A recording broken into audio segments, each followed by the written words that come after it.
वहाँ इनकी मुलाकात पहले हम्माद के दोस्त और इसके भाई से हुई। शहरयार इर्द गिर्द मशीनों को देखने में मसरूफ़ हो गया। हम्माद का दोस्त आया और बोला, चले देखते हैं कि इसमें कितना दम है और किसे कितनी मेहनत की ज़रूरत है। तीनों ने अपने हुलिये बदले, पर शहरयार को देखकर हम्माद के दोस्त का भाई बोला, वाह, आप तो बहुत फिट हैं।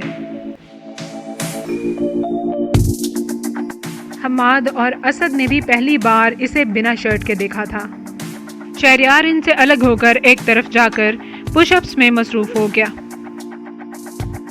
बाकी दोनों भी हम्माद के दोस्त के भाई की हिदायत पर अमल करने लगे।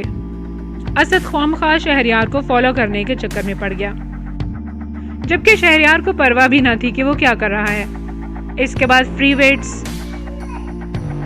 और केबल पुली मशीन पर भी शहरयार ने इन्हें हैरान कर दिया। वापसी पर हम्माद बोला, लगता है भाई आपने बहुत मेहनत की हुई है। यह सुनकर शहरयार किसी गहरी सोच में पड़ गया।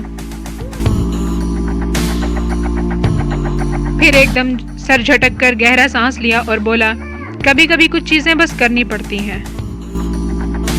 हम्माद बोला, आपने कुछ ज्यादा ही टैटूज बनवा रखे हैं ना बॉडी पे? कुछ अजीब से डिजाइन्स है ना, जरा डरावने से। शहरयार ने जानबूझकर इसकी बातों को नजरअंदाज कर दिया और कोई जवाब नहीं दिया। इसी शाम मेहरू को ज़हरा से खासी डांट पड़ी।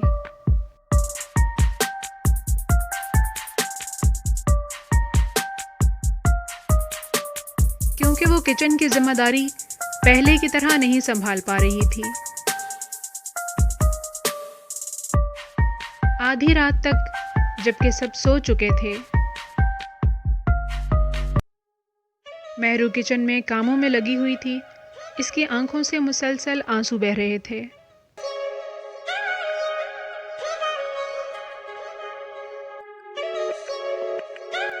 इसे माँ की याद सता रही थी, क्योंकि अब वो बिल्कुल तन्हा हो गई थी।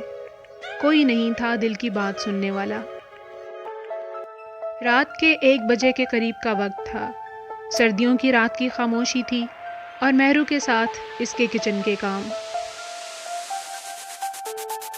अचानक इसकी नज़र किचन के दरवाजे से परे खड़े मुस्कुराकर घूरते हुए शहरयार पर पड़ी, जो पता नहीं कब से इसे यूं ही देखे जा रहा था। इसे देखकर मेहरू रुक गई। वो चलता हुआ मेहरू के पास आया और बोला, उदास हो?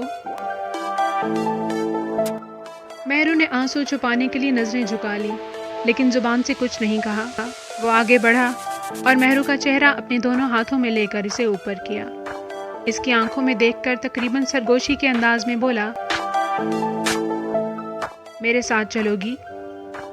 मेहरू इसके हाथों के लम्स को महसूस करते हुए नजरें चुराकर धीमे से लहजे में बोली, कहाँ? शहरयार अपने होंठ इसके कान के पास लाया और सरगोशी की। To heavens. मेहरू के लिए इस किस्म का एहसास न सिर्फ बिल्कुल नया था, बल्कि उस गैर मुतवक्का एहसास कुर्बत में यूं बहस ही गई जैसे वो अपना मुकम्मल इख्तियार किसी चाहने वाले को देने को हमा वक्त तैयार थी।